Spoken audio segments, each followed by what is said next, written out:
Appalachia High School shooting in Georgia last September. How dare you take away the one thing that makes our kids feel safe at school? In the end, the board making it clear what their vote to table the matter indefinitely means. For the citizens here in the boardroom, what does that table indefinitely mean to us? Means it goes away. The board says the district has enough rules in place to properly discipline students that choose to ignore the district's cell phone policy. On Capitol Hill, time running out for Pete Hegseth's chance to become defense secretary in the Trump administration. President-elect Donald Trump is said to have already begun a list of others who might serve in that key cabinet post. Here's CBS's Nancy Cortez. The list includes Florida Governor Ron DeSantis, a former Navy JAG officer who CBS News has learned is interested in the job. Iowa Senator Joni Ernst is also on the list. She served in the Army National Guard for more than 20 years and sits on the Senate Armed Services Committee. Hegseth has been accused of alcohol abuse, sexual misconduct, and mismanaging money when he ran a nonprofit. Crowds still gathering in the South Korean capital of Seoul, where that nation's president Yoon Suk-yeol continues to face impeachment for sending heavily armed soldiers into Seoul's streets after he declared martial law briefly earlier this week. Lawmakers beginning the impeachment proceedings against Yoon just hours after unanimously voting to cancel martial law. Meanwhile, in France, political crisis there as well. Prime Minister Michel Barnier's motorcade moving through the rain-slick streets of Paris on his way to hand in his resignation after only 3 months in office. President Macron's asked him to stay on until a successor can be found. But who can unite France's paralyzed parliament, where far-right and left-wing parties could only agree that Barnier had to go? Vicky Barker, CBS News, London. Time for news about your money, the WTMJ Annex Wealth Management Market Update. Modest gains, very modest for the big three this morning. Just 30 points up is the Dow at 45,041 this morning. The NASDAQ up 9 at 19,745, and the S&P 500 up 4 points at 6,091.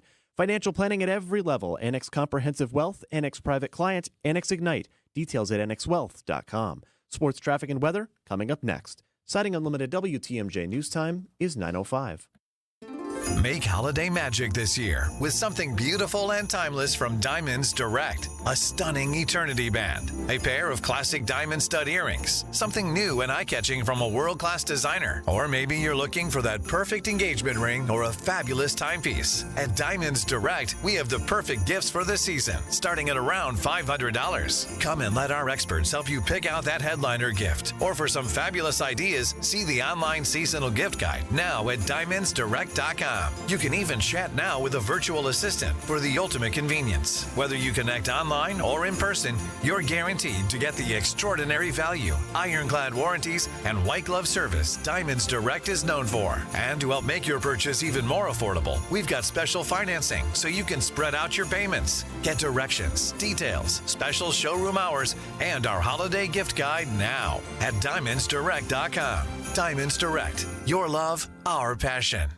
Diabetes, high blood pressure, anxiety meds, everyone's on them. If you're a 40-year-old male, maybe a bit porky, and you may even have type 2 diabetes, $1 million of term life insurance may only cost you about $100 a month. Call Term Provider. Speak with Big Lou at 800-239-1749. Big Lou will find a term life policy for you even if you have type 2 diabetes, are overweight, or have high blood pressure. Term Provider has helped thousands of people like you who think they can't afford term life insurance. To buy $1 million of affordable term life for you, all you need to do is call Big Lou at 800-239-1749. Lou will make sure the scales are tipped in your favor. Call 800-239-1749. Big Lou will answer your call and work to fit you into a term life policy that you can afford. Remember, Big Lou's like you. He's on meds too. For affordable term life insurance, call 800-239-1749. 800-239-1749 or biglou.com. Time for a WTMJ Sports Update from the Gruber Law Office's One Call, That's All Sports Desk. Big game tonight in Detroit. The Packers and Lions facing off. Green Bay winners of 7 of their last 8, sitting third in the NFC North with a record of 9-3. Taking on a Lions team riding a 10-game winning streak. Matt LaFleur's Packers have won 7 of 8. Their only loss in that stretch to the Lions in Week 9. Should be a great game on Thursday night. Both teams are playing their third game in 12 days. Mindful of the workload during the practice week, LaFleur expects the pads to be popping at Ford Field. They compete, they challenge, they play a ton of man coverage, and they got good players. So they play the game the right way, and I think that's who we are as well. Greg Matzik, WTMJ News. Green Bay game day begins tonight at 6 right here on WTMJ. The Bucs fall to the Hawks 119-104, ending their 7-game winning streak. And Marquette suffers their first loss of the year due the men 81-70 to Iowa State. The Golden Eagles and number 11 Wisconsin face off at Fiserv Forum Saturday afternoon. Let's check the roads. Your WTMJ Johnson & Sons paving time-saver traffic. Just one incident right now, and it's a minor one. Broken down vehicle on the right shoulder near the Highway 100 ramp heading to 94 West, and that is it right now. Just a little bit of a slow spot as the 4 lanes become 3 on 94 East, about 70th Street over to the stadium. Just a couple extra minutes on your ride from the zoo into the Marquette. Everywhere else is looking good. Traffic is brought to you by Rejuvenix, your non-surgical joint therapy experts. Alleviate your pain, rejuvenate your life. Go to rejuvenex.com to request your appointment. The WTMJ 5-day forecast, partly cloudy. It will be windy today and it will be cold, a high of 29. That wind will make it feel considerably cooler, though. Chilly and partly cloudy tonight, down to 15. Mostly cloudy for your Friday, a little bit warmer, a high around 30. Then the real warm-up begins on Saturday, 41 the high and partly cloudy. Mostly cloudy, 49 on Sunday. A chance for late-night rain showers lingering into the early Monday morning hours, with a high there of 47 degrees. Right now in Madison, partly cloudy, 15. 21 in clouds in Green Bay, 20 degrees in Waukesha, and in Milwaukee, partly cloudy and 16 degrees. I'm Adam Roberts. Citing Unlimited, WTMJ News Time is 9:09. Good morning, Wisconsin.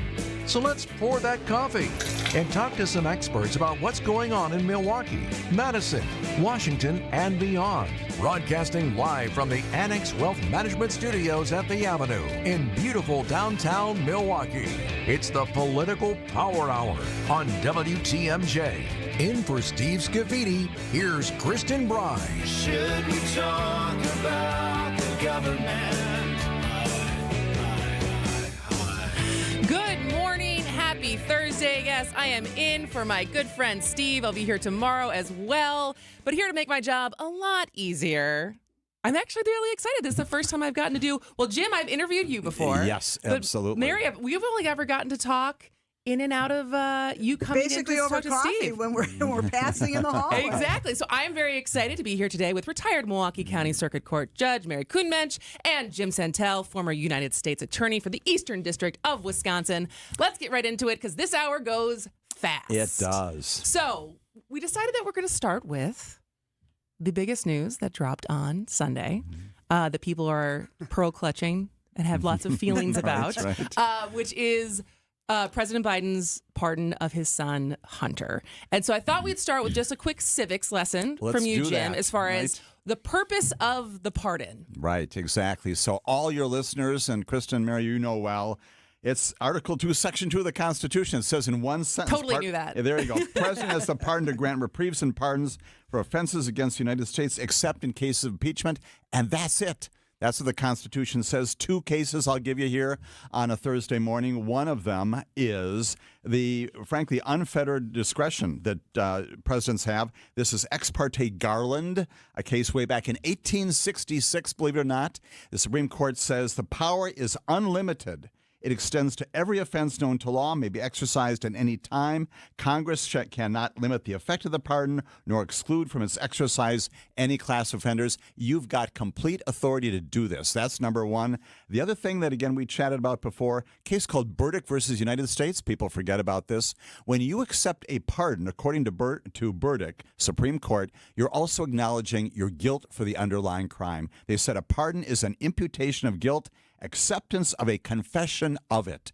which means, again, that when you accept that pardon, all the pardons in recent times, including Hunter Biden's pardon here, he has already gone into court. He has been adjudicated a felon in both these cases. You are accepting responsibility. This is not just a get-out-of-free-jail card. This is an acknowledgement that I committed a crime, a federal crime.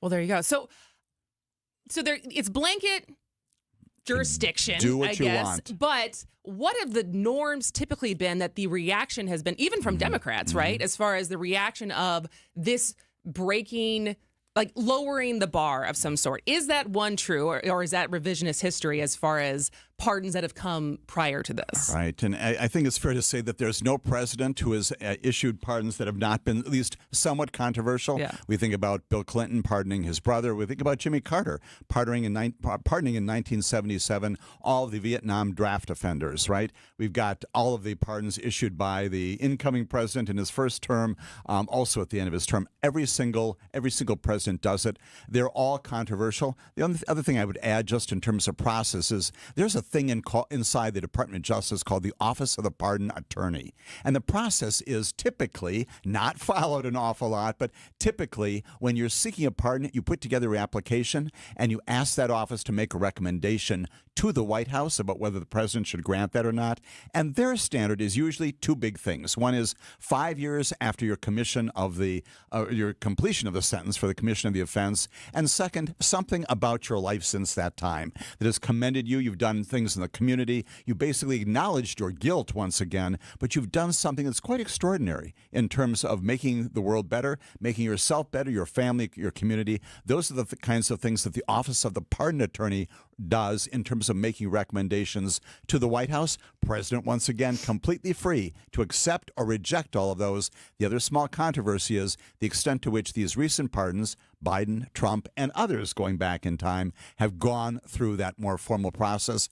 Process I just described is not in the Constitution. You don't have to do that. It's a mechanism for ensuring that there is some sense of equity, if you will, and some consideration by people who do this routinely. Let me just add, in terms of I don't think I can even compete on any level with Jim Santel, who walks around with a pocket. Just an encyclopedia, man. What a dork. The Federalist Papers and the pocket Constitution are at his beck and call. But I think Jim's given a great background as to how the concept of pardons at the presidential level evolved and became a part of our constitutional directives for the president.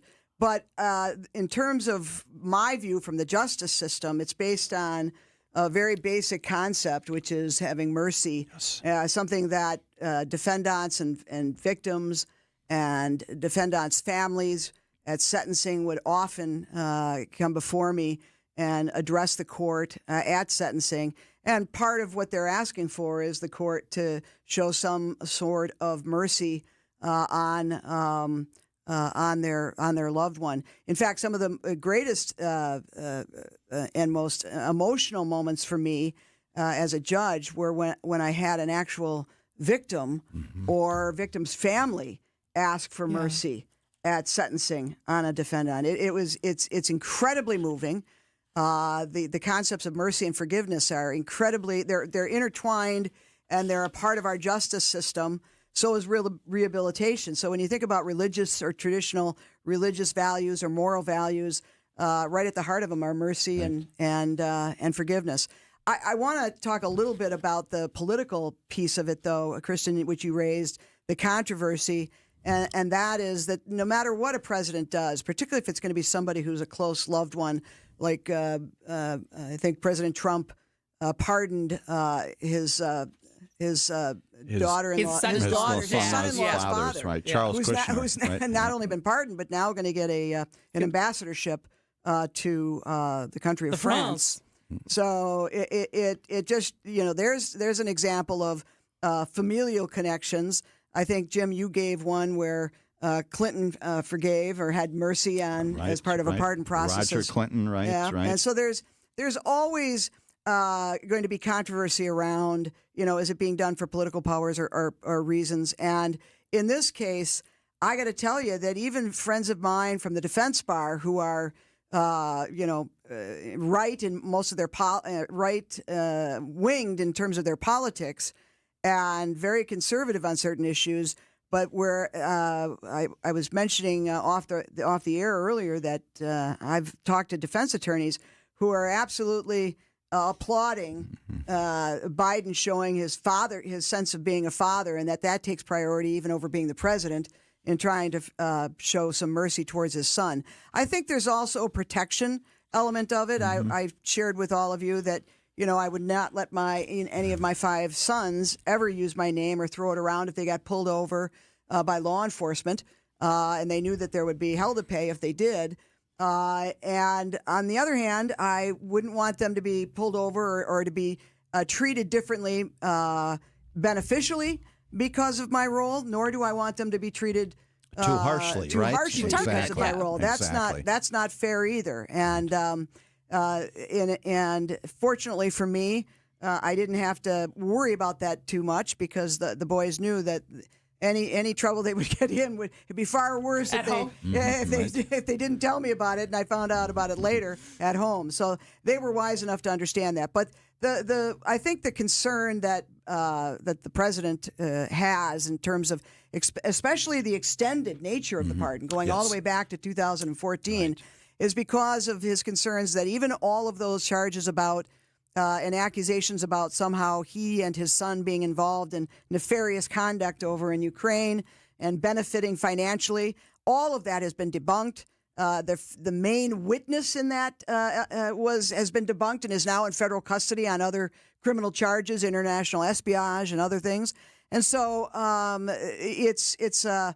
think people are talking out of both sides of their mouth if they know that has been debunked, but they want to still have a way at getting back at the president for things that they absolutely believe are true through whatever they're relying on, even though it's been debunked, and to try and still go after him through these charges that he actually was convicted of, but really going after him through the pardon process and trying to prosecute him for things in terms of sentencing on the current things that he's charged with.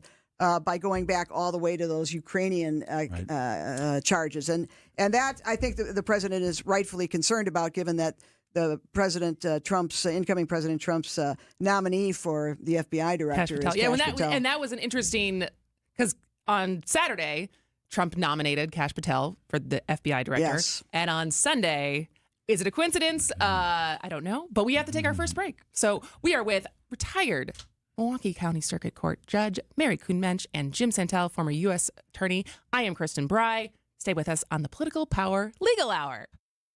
The Upswing is your place for commerce and community. You have new refrigerated lockers that can walk up and kind of get the food. Is that an automated process? Hosted by Jeff Sherman. How it works is we pack up the food according to their online orders, so they have the dignity of choice. We place them in the lockers, and they have a certain amount of time to get them. They're all monitored for temperature, food safety. Weekdays from 10 to 11 on WTMJ. Presented by Horicon Bank, the natural choice for all your banking needs.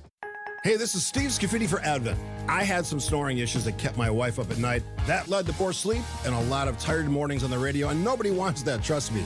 But it's simply, my nose wasn't working the way it should. I decided to go to Advent for a quick 30-minute visit, one of their great facilities, talk to a bunch of their doctors. They really put me at ease. After a really simple sleep study at home, in my own bed, they determined the root cause of my problem had to do with my sinuses and nasal passages in my breathing triangle. I didn't even know I had a breathing triangle until I went to see Advent. After a short procedure done in office, I'm back to breathing well, and my wife and I are both back to sleeping through the whole night. The best sleep we've ever had, that could be you. If you struggle with restless nights like I did, take the time to see how Advent can help. To find out how breathing well and sleeping well can make your life and your nights a whole lot better, go to AdventKnows.com, schedule an appointment today. Because Advent knows, when you breathe well, you live better.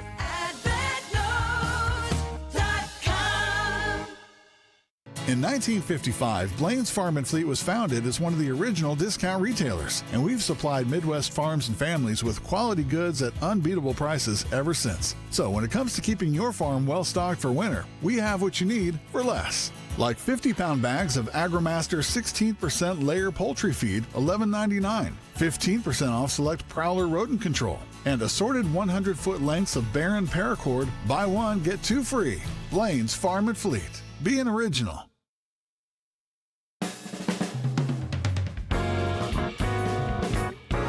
Welcome back to the Political Power. I'm calling it the Legal Hour because we are here with Jim Santel and Barry Kuhn-Mensch. I am Kristin Brey, in for Steve Scafidi, and we wanted a couple more moments to wrap up our conversation about the Hunter Biden pardon.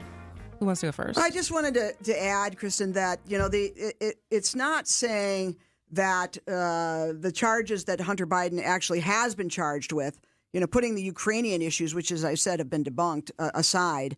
Congress isn't even going after him anymore on those. But the fact of the matter is that he was charged with what in most states is a low-level misdemeanor offense of basically lying on an application for a firearm, where he's indicated that he was not involved with drugs, is not an addict, does not have any addictions when he was in the throes of a significant cocaine, heroin, and alcohol addiction. Which he's admitted to and is now clean. And then the other one is the tax. I mean, how anybody who's ever owed any money to the IRS understands that there's avenues, whether it's $30,000 or $3 million, there's avenues civilly to repay. You get penalties, you get fines, you get other things, but it doesn't attach. Criminality doesn't attach. And in fact, I think it was Roger Stone that had, about 5-6 years ago, $2 million owed, paid it all back and was not charged. Hunter Biden was. He's paid his $1.4 million back with taxes. It's not to minimize these offenses. They were charged. He's convicted of them. But that went a long way, I think, in the president thinking that his son was not treated fairly. He was singled out for these types of charges. Jim, you'd know more about how the feds go after these kinds of offenses. Sure. Two things, both affirming what Judge Mary has said. This is what the president exactly said. No reasonable person who looks at the facts of Hunter's case can reach any conclusion other than he was singled out because he is my son, and that is wrong. Now, that's plainly a father speaking, as we all appreciate, but it's also, there's a kernel of truth, as Mary just indicated. My own experience, 30 years as a prosecutor here in eastern Wisconsin, and also I think most other prosecutors, federal prosecutors around the country, look at these two and affirm what Mary just said, which is, are they crimes? Yes, they are. Can they be charged by a grand jury? Yes, they are, and yes, they were. Nothing wrong about that. There were simply charges that would normally be resolved in another way and probably not resulting in prosecutions of this sort. Well, and I wouldn't look at it in a vacuum either. The fact of the matter is this is a father, in addition to being the president, just as Mr. Trump is a father and knows the kinds of things that children can get into. Anybody who's a parent knows the different things that kids can get into, and to have that exploited because of the role of a parent would be problematic for any parent who doesn't want to see harm come to their children. And the fact of the matter is the basic line is you don't want your children to get favors because of the position that of their parents, but they shouldn't be prosecuted or treated unfairly because of the position of their parents as well. And while that's great on paper, the fact of the matter is this is a man who's 83 years old. How much more time he has? He's already lost 2 children. He's got 2 surviving children, including his son Hunter, and as a father, he doesn't want to have to be dealing with this for the next, 3 to 5 years of his life, wondering if his son's going to be in federal prison unfairly. And what he could have done. And what he could have, the time he could have spent with his son. So my heart goes out to him. I don't criticize it. To me, it's a father acting prudently on his son's behalf. And I guess if we're going to use mercy and forgiveness, I'm going to use it for Joe Biden in this instance. Well, and I also just wonder the fact, like you said, he's 83. This last year, as far as we can debate whether he should have stepped down and always just been a one-term president, but largely got pushed out of the party. And I just wonder if he's in his DGAF stage of life, his DGAF era, as we want to say, of like, I'm going to do what's best for me and my family. And whether that's right or wrong is for people on Twitter to judge, but... And I happen to be in a position right now where constitutionally and legally I can do this. Yeah. And there isn't a challenge to it. And it accomplishes, from his perspective, and I join Mary and you, Kristin, the view that it accomplishes justice. Absolutely. All right, we got to take another break, but I want to set up because, Mary, you specifically wanted to talk about the kind of ongoing, something I kind of have given up on that anything's going to happen, which is the Supreme Court and who gets to judge the justices. So we will talk about more on that after this. Are the changing seasons making you crave a getaway? Yep. Let Fox World Travel help you plan for the perfect all-inclusive resort or cruise vacation to escape the cold. We've got special deals with Apple Vacations, Delta Vacations, Royal Caribbean, Princess Cruises, Celebrity Cruises, and more. Whether you prefer to book online or with a travel advisor, Fox World Travel has your back. Visit foxworldtravel.com to book online or call 866-GO-FOX-GO today. That's 866-GO-FOX-GO today. Did you go to trivia last night? Well, if you missed it, you're going to have a chance this coming Wednesday, December 11th, at WTMJ's Trivia Showdown presented by Quizmaster Trivia in support of Capco's Kids to Kids Toy Drive. Join WTMJ's Jeff Sherman, Sandy Max, and Jessica Ty as they host the competition at North Pillar Brewing in Waukesha at 7 o'clock. If you can't make it, you can still help Capco's Kids to Kids Toy Drive with a monetary donation. Text Capco to the WTMJ talk and text line 855-616-1620 to donate. But if you can go, grab an unused and unwrapped toy and some of your favorite friends and go to WTMJ's Trivia Showdown presented by Quizmaster Trivia in support of Capco's Kids to Kids Toy Drive this Wednesday, December 11th at North Pillar Brewing in Waukesha. Change your grocery game plan to locally owned Century Foods, home of the best meat, freshest produce, and tastiest treats. And free groceries. Okay, just calm down. We'll get to that later. Stay tuned in right here to score free groceries. Stop, please. Okay, I'm shutting up. My lip is zipped.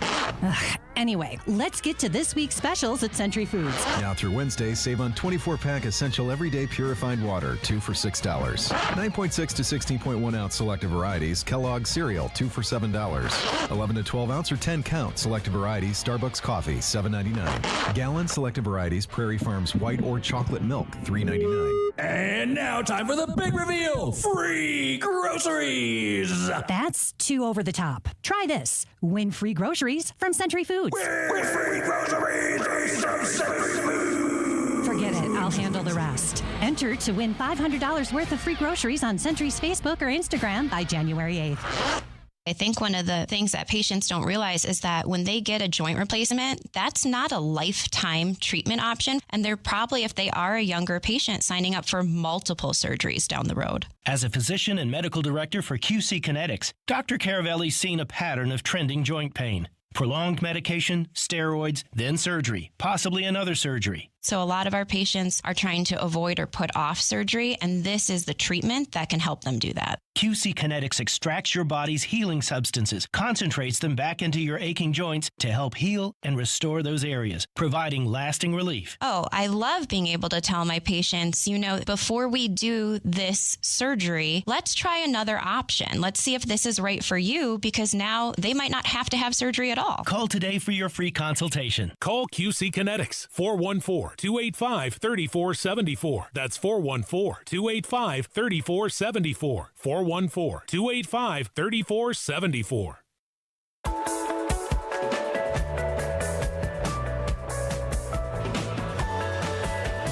We're saying hello only to say goodbye very quickly. This is the Political Power this is the Political Power Hour, Legal Hour. I'm Kristin Brey, in for Steve Scafidi. We are here with Mary Kuhnmensch and Jim Santel, and on the other side of this, we're going to talk about who gets to judge the justices. But first, ABC News.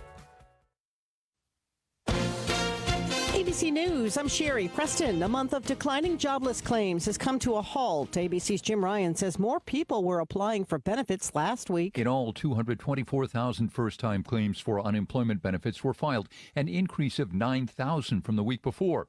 The 4-week moving average, which gives a clearer sense of the overall trend, was slightly higher in data released by the Labor Department this morning. An apology from the CEO of McDonald's for the E. coli outbreak that sickened at least 100 people and left one person dead. Joe Erlinger telling ABC News. We let people down. And so I want to apologize to all of our customers out there who were harmed by this incident. The outbreak linked to the onions on Quarter Pounders. The search goes on in New York City for the man who murdered United Healthcare CEO Brian Thompson. Investigators narrowing in on the place where they think the gunman stayed in Manhattan before the shooting. Defense Secretary Pete Hegseth back on Capitol Hill trying to convince more senators he's up for the job. This is ABC News. Siding Unlimited, WTMJ News Time is 9:31. From the WTMJ Breaking News Center, I'm Adam Roberts. The village of Mukwonago is abandoning plans to write citations for students who are using cell phones in the classroom despite a ban against that practice. Many parents and board members spoke at the village board meeting Wednesday night, pointing out the proposed ordinance was an overreach, asking for it to be removed. Others questioning if the ordinance was to be put into effect, how much a student would be charged per citation. After hearing from all parties involved, the board chose to table the ordinance indefinitely. Police in Milwaukee searching for multiple suspects after a shooting and attempted robbery near 53rd and Lloyd in the city's Washington Heights neighborhood. A 16-year-old expected to survive after being shot around 7 p.m. Wednesday. One suspect is in custody, but an unknown number of additional suspects are still at large. And a popular West Milwaukee sushi restaurant will close its doors December 28th. Spicy Tuna has become well regarded for its incorporation of edible art alongside its sushi dishes. The owners say they are planning a new restaurant concept in West Milwaukee, though details on those plans are not yet available. Time for news about your money. The WTMJ Annex Wealth Management Market Update now. Red for the majors.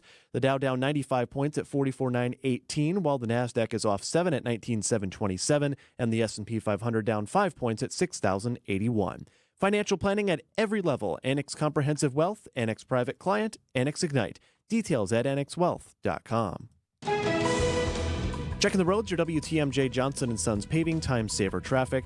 Only one incident remains on the board right now. Still that right shoulder broken down vehicle on the ramp from Highway 100 to 94 West. And that is it. Earlier slowdowns on 94 East near the stadium have since alleviated. And so we have a nice looking freeway system this Thursday morning. In your WTMJ forecast for today, partly cloudy, windy, and cold. We'll get up to around 29 real temp for the day, but the wind chills will make things feel a bit cooler. Partly cloudy, chilly tonight, down to 15. Mostly cloudy, a little warmer Friday, a high of 30. Then we're back into the 40s for Saturday and Sunday. Could approach 50 degrees Sunday afternoon. Late rain arrives Sunday night into early morning Monday. Monday, a high of 47 degrees. Right now in Milwaukee, mostly sunny and up to 20. I'm Adam Roberts, Siding Unlimited WTMJ News Time approaching 9:34. Progressive presents good news, bad news, dumb news, then great news. Good news. Your coworker Kyle said bundling home and auto insurance with Progressive could save you money. Bad news. While saying this, Kyle was eating your clearly labeled lunch. Dumb news. Pizza near work costs $7 a slice, and it tastes like drywall covered in ketchup. Great news.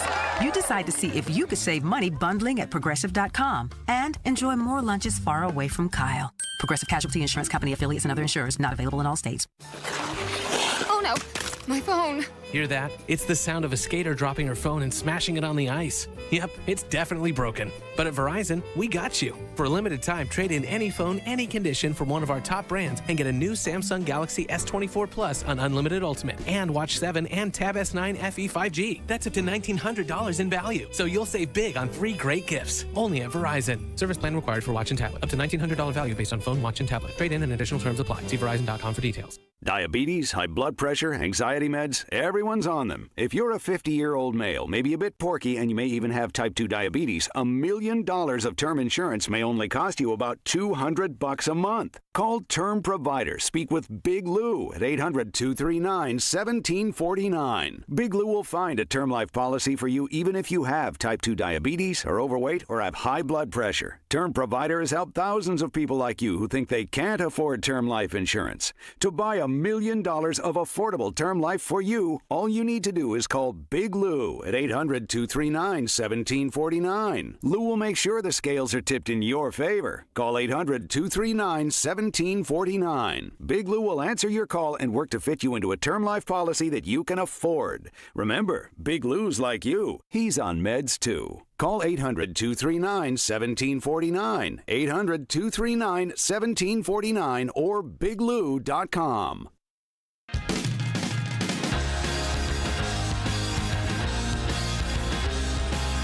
Welcome back to the Political Power Hour with Kristin Brey in for Steve Scafidi, and it is the legal hour because it is Thursday, and we are talking to retired Milwaukee County Circuit Court Judge Mary Kuhnmensch and Jim Santel, former United States Attorney. And so I had stopped following this, but Mary, you wanted to talk about this as far as where we're at right now with the justices judging themselves when it comes to ethics.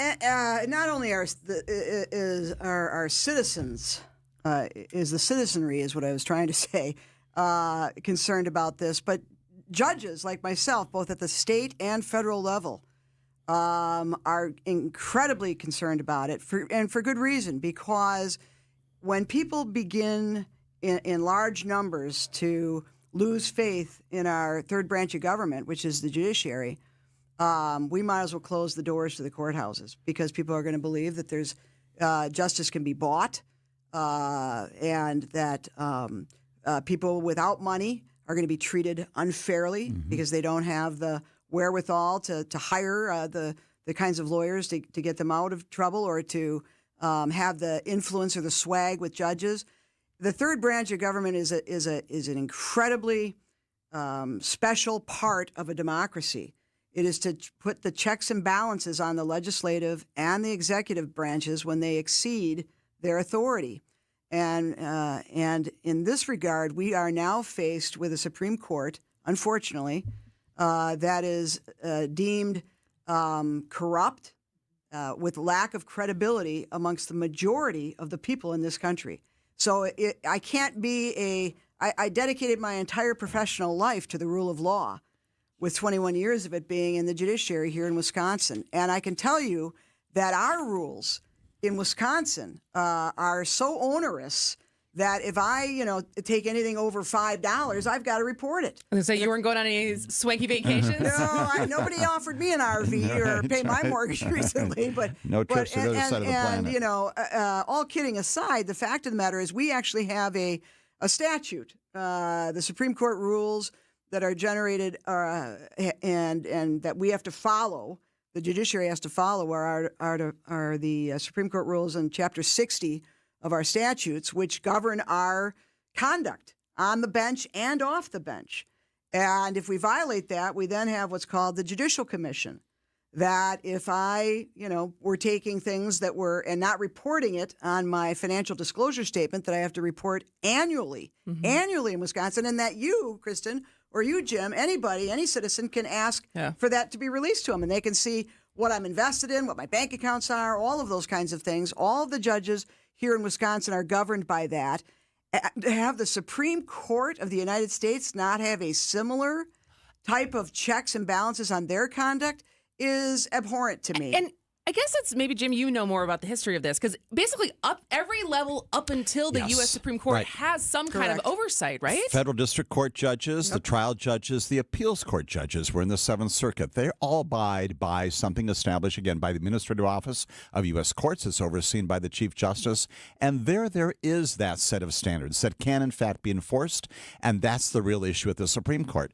The Chief Justice, a few months back, did announce these sort of compendium of standards, which are nice, and we all embrace them. The issue was enforcement. Who is going to enforce them? And interestingly, Elena Kagan, a couple other justices have said, we do need enforcement. We do need to have somebody come in and tell us when we need to recuse. Right now, that's lacking. She has interestingly proposed that there be put together, through the Administrative Office of Courts, a panel of lower court judges. The very district court judges and appellate court judges who are compelled to abide by these standards. They're the ones that would pass, believe it or not, on what the higher justices, the judges of the Supreme Court, could or could not do. Now, that's not going to get any traction. Leads me to the other point, which is change of administration here inside the Senate. Right now, Dick Durbin and Sheldon Whitehouse are the senators in charge, basically, of the Judiciary Committee. They have been advocating for enforcement. They've been pushing for a code of ethics of the sort that Mary is talking about.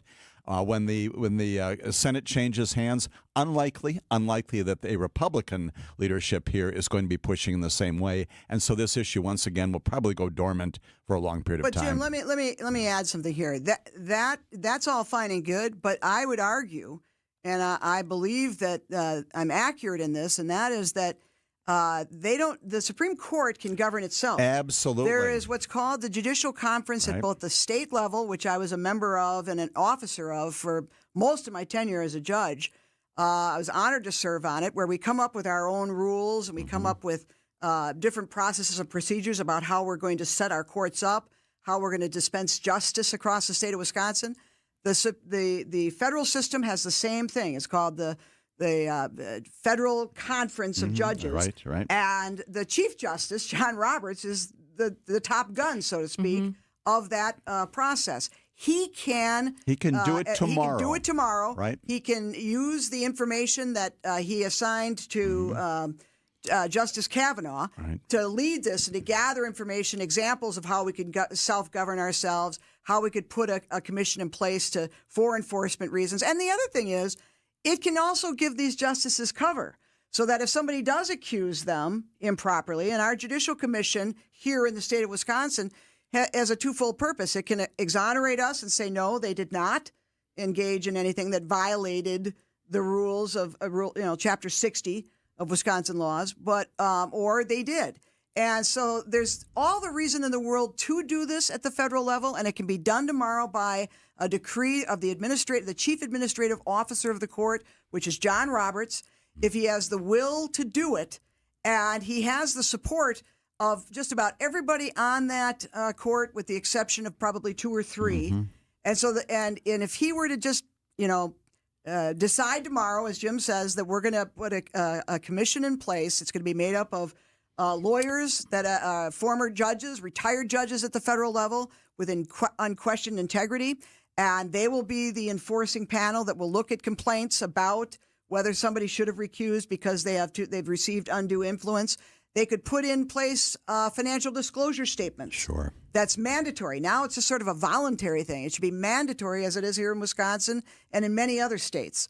And he could do that tomorrow under the Judicial Conference, the Federal Judicial Conference, and have the entire judiciary, especially those at the appellate level and the trial court level, support it because they're bound by it. Yeah, absolutely. Why shouldn't that credibility be extended up to the Supreme Court? And the point is, that again, absent him doing that, that's when it moves across the parking lot to the Congress, and that's where you get the Senate Judiciary Committee saying, if you don't do it, we will. Sam Alito says, no, you won't. You've got no authority under the Constitution whatsoever to impose upon us a set of standards. And so there's controversy about that. Yeah. But once again, it's a battle, if you will, between branches of government. All right. He is Jim Santel. She is Mary Kuhnmensch. I am Kristin Brey, in for Steve Scafidi. We'll stick with the U.S. Supreme Court on the other side of this and some of the oral hearings that they had this week. So stay with us on WTMJ.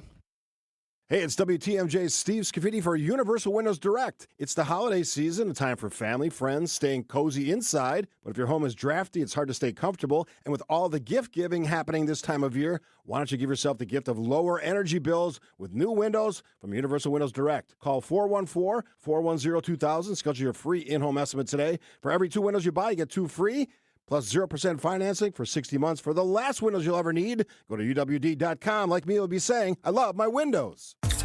Craft your Brewers mini plan for the 2025 season, featuring all new 6-packs and 12-packs. Get in on the action with great ticket rates, marquee matchups, and priority seating. Plus, you'll get a limited edition Brewers Crowler with each 12-pack or pair of 6-packs. Looking to customize your games to fit your schedule? Build your own ticket plan options are also available. Pick the plan for you at brewers.com/ticket finder. Step out of your kitchen tonight and enjoy a free dinner at the historic Fox and Hound Supper Club, voted the best supper club in the area. WTMJ's John Mercure here. It's one of the most gorgeous and affordable supper clubs to visit during the holiday season. When you buy one dinner, you get a second dinner free. Desserts, my favorite part of the meal, are also buy one, get one free. Order your favorite seafood, steak, pasta, anything on the menu, including the steak and lobster, and your second dinner's free. Sip on a delicious old-fashioned Manhattan bourbon. They've got 100 wines, tap beers to accent your dinner. The Fox and Hounds has been transformed into a winter wonderland with thousands of lights, decorations, Christmas characters inside and out. It is a must-see. You'll feel the warmth of those 7 real wood-burning fireplaces as soon as you walk in the door. The Fox and Hounds, just off Highway 167, 2 miles east of the famous Holy Hill Shrine. The drive is beautiful. Weekends may be too busy for some. Enjoy your free dinner tonight, and the Friday fish fry is all you can eat. FoxandHoundsRestaurant.com. Fleet Farm's got everything you need for everyday life. Brands from Carhartt to Milwaukee to Purina to Goodyear to Rapala to Levi's and a whole lot more. In-store or online, check out all the brands Fleet Farm carries to help make your everyday life better.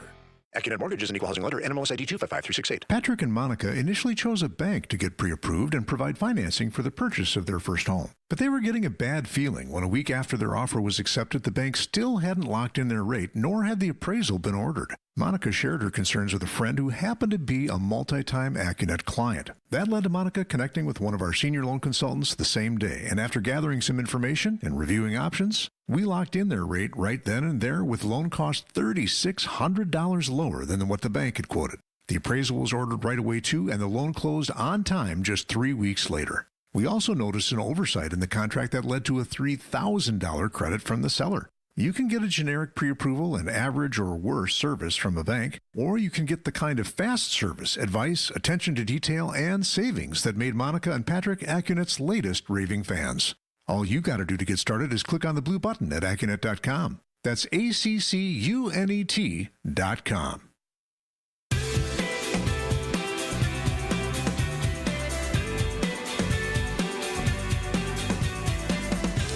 Welcome back to the Political Power Hour. I am Kristin Brey in for Steve Scafidi, and we are talking to retired Milwaukee County Circuit Court Judge Mary Kuhnmensch and Jim Santel, former United States Attorney for the Eastern District of Wisconsin. Now, there was two arguably high-profile cases in front of the U.S. Supreme Court this week. Let's start with the one from yesterday, which was the court heard oral arguments over a Tennessee law that bans gender-affirming care for minors. And this is a similar ban, I think, in 26 states total. Right, at least 20, right? More than 20 have similar laws out there, right? And we've got lower court decisions basically saying that, yes, indeed, these states can, in fact, pass the legislation that they did, which, as you just said, prohibiting medical provision of hormone therapies, surgeries, all these kinds of things. Again, with parental consent for young people, right? And so that's the question. The issue is whether or not that denies equal protection to transgender people by discriminating against them based upon sex. And the interesting thing here, again, it appears probably reading the tea leaves, that you've got a majority of the court based upon the argument yesterday that will, in fact, affirm what the Tennessee and other courts, other legislatures have done. But you've also got silence by Neil Gorsuch, because why? He was the one who issued the decision Bostock many years ago. It was 4 years ago, right? Exactly, very recently, right? Basically saying that sex, when it comes to Title VII, does include sexual orientation and gender identity, gives it a very, very broad umbrella of definition. And you would think that if that principle in Bostock applies here, then in fact there should be a protection under the Constitution, the Equal Protection Clause here.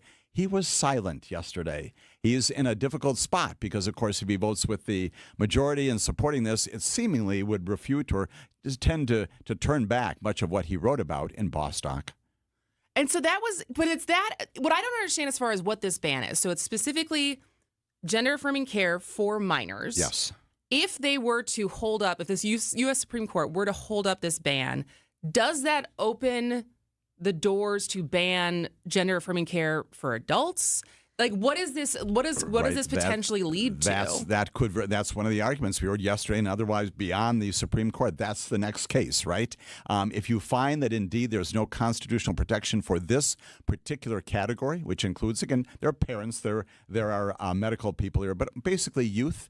Then what about that next case? And that's not going to be decided here, presumably, but that does indeed open the door and raises the question about how the principle articulated here that presumably would give states the great authority to prevent medical care for our transgender populations, plural, how broadly does that apply? We also know the Supreme Court will also probably be taking up a Title IX case involving transgender issue. That's the academic side of things. That could be percolating up again. Supreme Court's going to be issuing some very interesting opinions come May and June about this very important issue. They're not writing on a clean slate. And I don't mean anything badly by that, but just to indicate there's a huge amount of history here about what sex means, sexual orientation, gender identity, and the intersection of that and constitutional principles involving equal protection and, frankly, even basic human rights, if you will, under our Constitution. And they'll get to it sort of, in my opinion, Jim, they'll get to it by going through the back door, not the front, meaning that just as they had the question about abortion, whether it's constitutionally protected or not, under Roe v. Wade, they sort of they didn't have to. And in fact, John Roberts didn't want the court to address that. They basically wanted to just uphold the Mississippi law and say what they were doing was consistent with even with Roe v. Wade. And not even, just because we can doesn't mean we should. Let's not even get into the constitutional question as to whether or not a woman's right to privacy is covered under the Constitution or not. I think similarly they're going to be faced with that same issue. Mm-hmm. They will get around it, I think, in this case by not reeling back what Gorsuch had already ruled in Bostock, but they will instead say, look, this is states' rights. This is going to be paid for by government money. That is actually, it comes from the feds, but it's administered by the states. And so the states have their right to choose as to how that money is spent or who is it extended to is theirs.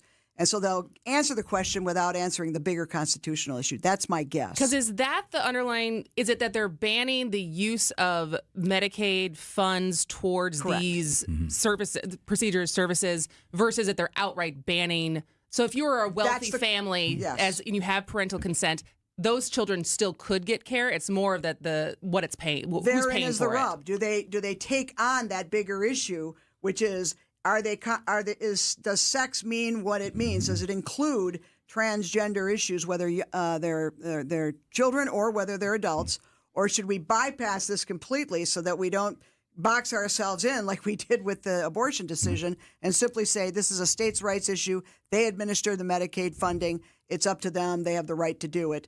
And we're not, if they don't want to use or extend Medicaid funding for that purpose, that's okay. That's my guess. Mm-hmm. I don't know if I'm going to be right on that, but I think they want to dance around the underlying constitutional issue, Jim. Right, and it's plain that there is a split, right? You've got the Chief Justice saying the Constitution leaves this question to the people's representatives rather than to 9 people talking about themselves, none of whom is a doctor. In other words, we don't want to touch this. Again, we want to punt. Much like the abortion situation, it's a states matter. Interestingly, you've got Ketanji Brown Jackson, not surprisingly, saying, I'm suddenly quite worried, she says from the bench. And she talks about relationships between this argument and that in Loving versus Virginia that established, of course, the constitutional right for interracial marriage, talking again about precedent and saying, what are we doing here? Are we, again, turning some of this back, or are we simply interpreting the Constitution without getting involved in the nuts and bolts of it, as Mary is indicating here?